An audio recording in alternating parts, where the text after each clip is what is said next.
So if you clicked on this video, you're probably a little bit confused about the title. You're probably thinking, yo, what is this JT guy on about? Like, what's he on about? Like, coolers, closers, and cleaners. So basically, this is just basically talk about like the hierarchy the hierarchy of sports teams. Basically, obviously, this concept is from the book by Tim Grover, Relentless. I think you guys should cop this. It's actually a really good book.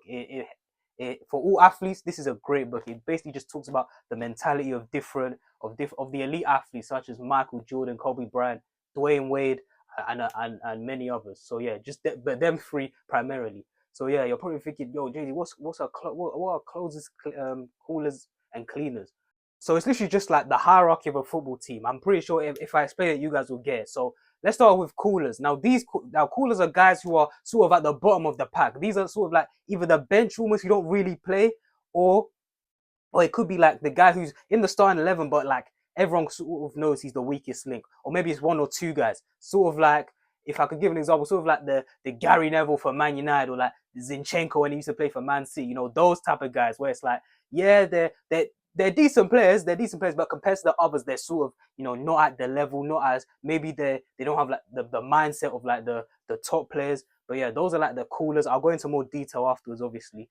Then we got the closers. These are the guys who are like, these are like the secondary guys. These are the guys who they're good players when they want to be, but they're sort of inconsistent. They're in and out. Maybe they have 3 bad games, 1 good game. You know what I'm saying? 1 good game every 4 games. But yeah, these are those guys. And then obviously we have the cleaners. These are the guys. These are the best guys on the team. These are the elite of the elite. Rarely have a bad game. Very consistent. The thing is about the cleaners as well. They're probably the most talented and they work the hardest as well. That's the crazy thing. That's why they reach such elite levels. Obviously, when you're let's say you're still a young player coming up. Obviously, these are the guys who it's mostly reliant on talent basically. Because obviously, if you're the best player on your team, you're gonna get that respect of your teammates, of your manager, sort of thing. You don't really have to work hard. I don't think people that age really take into account like the aspects of hard work. Obviously, you still need to work, but it's more different when you get into the pros. It's them talented players who work extremely hard. So obviously, prime example, Ronaldo, talent mixed with hard work, you get one of the best players of all time, basically. So yeah, cleaners, these are the guys you can count on them in big moments. Obviously, let's say in a 38 game Premier League season, they're gonna have 30 good games. Obviously, that good varies. They might have extraordinary games, great games, and then just good games. But in a vacuum, they're gonna have 30 games where you're like, he played well today. Probably gonna have like, let's say, 4 or 5 mid games where you were like, he wasn't really on it today, but he's still, you know what I'm saying. And then maybe like 3 stinkers in the whole season. So yeah, these guys super consistent, most talented players on the team most of the time, hardest workers as well. So yeah, let me go into more details about each three of these guys or these types of players. So obviously, let's start at the bottom. Let's start with the coolers. Now these these guys, these guys most of the time they aren't really the most talented players. Whether that's when you're coming up as a young player, growing up, let's say between like the ages of like 12 to 18, or even if you look at the pros, they aren't really the most talented players. However, they are really the most talented players. But however, these guys, the thing is, you might not be talented, but you still can, work hard, and sort of like take responsibility on the pitch. But normally, these are the sort of guys where it's like they're not the most talented. Plus, they don't really work the hardest, and you never see them like taking full responsibility. Like you never see these guys on any set pieces, such as like corners, free kicks, penalties. Like you'll never see them sort of step up for those roles because obviously that's more responsibility. They sort of shy away from responsibility. Obviously, these are the guys when you ask the other players about on their opinion about them, they'll never be like, oh yeah, he's a great player. It's always, oh yeah, he's such a nice guy, he's such a funny guy, because these are normally the funny guys as well. This is why I feel like every team sort of needs them. Obviously, on an individual level, you don't really want to be known as like that guy as the closer, but they're out there. You need them on the team. These are probably like the funny guys, the guys always messing about, basically. So yeah, that's their value they bring to the team, basically. So yeah, when you ask other players about them, it's always, oh, he's a nice guy, he's so funny, he's this, he's that. You clock. It's never really about their football ability. It's always, oh yeah, he's such a nice guy, but he's also a decent player as well. So yeah, these are the coolers. Like I said, to recap, these are the guys sort of like they don't really get the respect due to their football ability. They're more just like, like the funny guys, the guys that everyone loves, but yeah, the guys everyone loves don't really take too much responsibility on the pitch. Like you never see them doing too much. You never see them like sort of take the game by the scruff of the neck and like do something game changing, or yeah, like I said, don't really take responsibility with like set pieces or things like that. So yeah, those are coolers. So yeah, if you wanna, you don't really want to be a cooler, but yeah, they're out there. So the next one are closers. Now I know a lot of guys who would be considered closers. These are the guys who are like, what's it called? They can pop up in big moments, 100%. Let's say there's a cup final. This guy could definitely make a big play in a cup final, whether it's like an assist or a golden assist. He could definitely come up with a big play in big moments. However, across like the entire season, if you take the entire season as a whole, he's very inconsistent. So it's probably like one good game every five, something like that. So yeah, and this is the guy where it's like he looks like he could look like a superstar, but only if the game's going his way. As soon as there's like a bit of adversity, let's say you go 2-0 down or something like that, you see his head's down, like his head's down. He's not really interested in the game anymore. So yeah, but then obviously on the days where you're let's say you're playing like second bottom from the league, and he can come up and he'll bag a hat trick. And you know when he bags that hat trick, he won't shut up about it for the next 4 games. You always hear about that hat trick. So yeah, he can look like an absolute superstar when things are going his way. But as soon as there's a bit of adversity, this guy's very likely to crumble. You know what I'm saying? And yeah, like I said about the ability to score a hat trick out of nowhere. You know, this is the guy. You know him. When he scores a hat trick, you see on his story, you see him with the boots. He will put a picture of the boots in the change room like this, saying, "Yeah, 6-0 win, and I scored 3." These are them guys. You only hear about them like once every 5 games though, because when you ask him the score, let's say in a game where his team lost or he didn't play well, you never see his story. You never see highlights of the game. You won't see anything. Just only just only when he balls out against some mid team in it. But yeah, these are the closers. Oh yeah, last thing, these are the guys. These are the guys. Like I said, when things are going bad, they start pointing the finger at everyone else. You know, this is the winger who's saying, "Oh, when he's dropping a stinker, when he's getting locked up by the defender, it's always, but I got no options though. No one's giving me the ball enough. You guys are just playing on one side. But when things are going good, you think he's Ronaldo, the way he talks about himself. So yeah, these are the closers. And then lastly, we got the cleaners. Now, these are the guys who are the most respected on the team by teammates and coaches. This could either be for their whether they're for their work rate, for their mentality, or just purely their talent, basically. So yeah, the cleaners are the guys you look when you're in a rough situation. You're looking to this guy to get you out. Obviously, yeah, you're looking to this guy to get you out.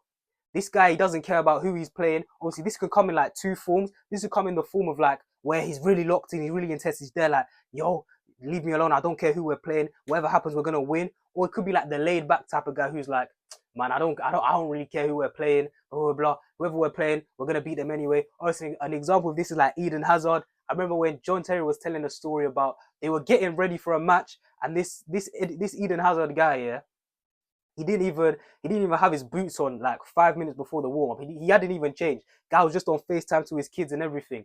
And then yeah, whilst I think it was probably Mourinho. Whilst Mourinho was talking tactics about, I think they were playing West Ham. Eden Hazard just looked around at everyone and was like, why are we planning for West Ham? Like who plays for West Ham? Like just disrespectful. We didn't care who they were. He was like, who plays for West Ham? Why are we planning for West Ham? Just give me the ball and I'll score 2 goals. Like is that type of mentality. Like they have so much confidence in their ability that they don't care who they come up against. It doesn't matter. They're still gonna put out a 10 out of 10 performance. So yeah, that's the characteristics of this guy.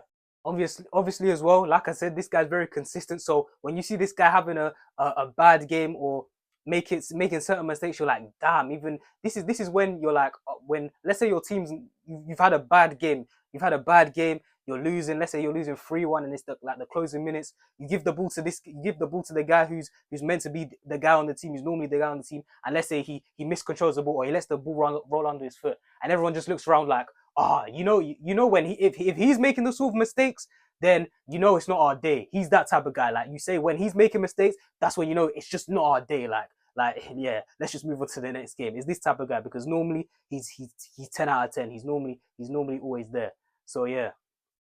And the last point about this guy is that it doesn't need to be said. Everyone sort of knows he's the guy. Like, or maybe it can be 2 or 3 guys even, but everyone knows that there's these are the guys. Like it doesn't even need to be said. They don't need to say it. Everyone just knows. Everyone just knows to fall back to their fall back to their leadership sort of thing, just knowing that these are the guys who are gonna make a difference. Obviously, I feel like as just as men in general, like you go into any environment, there's hierarchies. Like you know your brain automatically knows, okay, he's the guy, he's mid, and then he's like the guy that gets no respect sort of thing. So yeah, that's why I made this vid. So yeah, for the different what's it called? To discuss just the different hierarchies in football.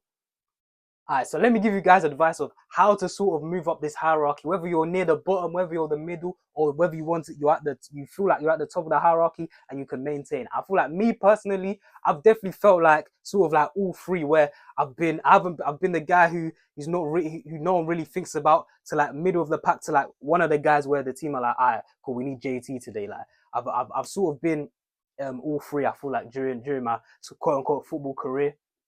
And let me tell you something, you can definitely feel the difference when you're at the bottom compared to the middle of each stage. Basically, you can definitely feel the difference. I feel like when you're at the top, you sort of get a bigger leeway as well. So like, I feel like obviously, if you're at the top, you're very unlikely to be late for training. However, if you are late to training, I feel like the coaches sort of take it easy on you. You don't really, let's say they sort of bend the rules for you. So let's say your coach makes sure of, if however many minutes you're late, that's how many laps you have to run during the pitch. Let's say you as the cleaner, you as the main guy, you come late. I feel like the coaches will allow you. They'll be like, okay, you just have to make some excuse, and they'll be like, all right, cool, that's fair, and they'll just chuck you into the training session straight away. Where if it's another guy, different story. He's running laps. So I feel like you definitely feel the difference from just the respect of the coaches, respect of your teammates as well.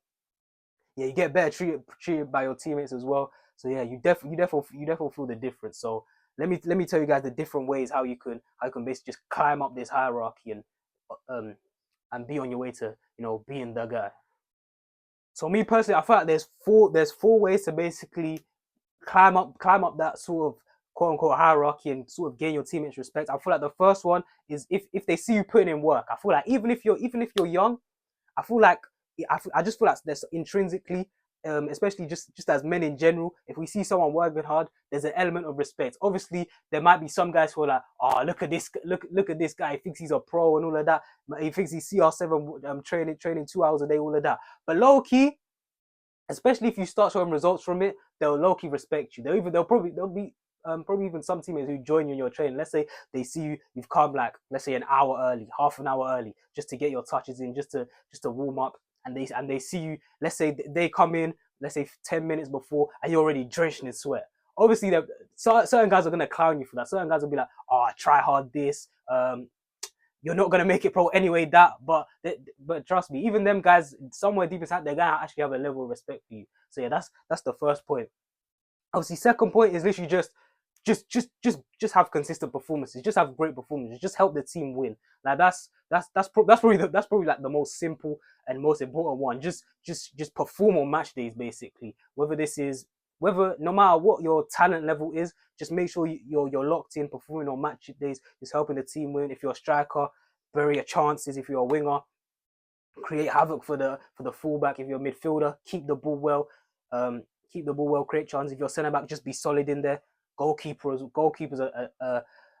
a special one as well. Like if you're a goalkeeper who gets your team out of jail so many times, trust me, your teammates are gonna love you. Trust me. Having a elite keeper behind you, that brings so much confidence. You just feel safe with that guy in it. So yeah, that's the next one. Just consistent performances all across the board. Next one. This is actually a good one. This is just bring a rare skill to the table, just a rare attribute that your team needs. You may not even be the most what's it called? You may not be the most talented player, but you can bring other things that just like leadership. Like let's say Roy Keane at Man United. He wasn't the most technically gifted player. He wasn't the most flashiest, the most aesthetic baller, but leadership. You ask anyone in that Man United team, they would not have won the trophies without those amount of trophies without Roy Keane. So yeah, bring attributes like that. This might not even be like what's it called internal attributes. This might be technical attributes. You free kick taker. You're just deadly. Like 30 yards and what's it called? 30 yards out. Everyone just knows it's going bin. So you might be a free kick taker, might be a penalty specialist, or you just even just simple attributes. You might just be what's it called? a great 1v1 player. You bring a different dimension to the table. Let's say someone like Jeremy Doku at Man City. Obviously, Man City, their wingers like Grealish, Bernardo Silva, Foden. They're very technical players. But Doku, he brings that excitement, that energy. So which helps him get game time. You can see already how Pep's already using him well. But yeah, Doku he always gets game time because he just brings something different, whether that's off the left or the right. So yeah, that's another thing. Just bring a rare attribute to the table that helps your team, that your team needs, that nobody else really has, and then that'll make you pretty much indispensable. Last one is accepting responsibility for your mistakes. Like this will get you a lot of respect. Like especially with the top guys, if they mess up or if they have a bad game, you rarely really hear them have excuses. They'll literally just say to everyone like, "Yo," they'll even just laugh about something. They'll be like, "Yo, I was dead today. Like I had a shit game today." Like you'll never hear them, really blame anyone else unless someone else is literally being stupid on the pitch. Then you'll hear them like literally rip into a guy. But if it's like one mistake, but if it's what's it called? If it's like one mistake where the guy, it happens, mistakes happen. You rarely hear like the top guys sort of blaming everyone else for their personal mistakes. Like you never, let's say they're a striker and they somehow miss an open goal. Let's say you'll never hear the guy saying, "Oh, but you didn't do this." They'll be like, "Yo, that was terrible with it." They'll just say to them, "Yo, that was terrible," blah blah blah, and everyone will just move on from it instead of just being like, "Oh, but you did this, but you're shit, but you're this," bro. Because like I've said before, it doesn't help. Like it doesn't help the team at all, especially if it's like middle of the game or you're in the changing room at halftime. It just brings everyone down, sort of thing. So yeah, just accept the responsibility for your mistakes and making sure you don't do them again as well. Because you could accept responsibility for mistakes, but if you don't learn from it, that's when you're going to be hated. Let's say you're a defender and obviously you violate rule number 1 in football: don't play across your goal. You play it across goal, striker scores. All right, cool. You've accepted responsibility. You said, "My bad, should have done that." Next game you do it again. See, that's where I can't help you with that. That's you not learning from your mistakes. You take responsibility and you learn from the mistakes. You don't do it again. You fuck up once, and that's the last time. So I hope you enjoyed this video. It was great. It was great to teach this concept. Like I said, I think you should cop this book. Great book for athletes in general. I think you guys should really copy it. Like I said, it just goes into the mindset of the elite athletes, just how dedicated they are to their craft basically, and how they can shut off, how they have the ability to just shut off all distractions and just put their head down and just work and just make the difference for their team. Just work hard and just constantly perform. That doesn't matter what game, small game, big game, under the most intense pressure. So yeah. Anyway, I hope you enjoyed the vid. I've been JT and I'm out.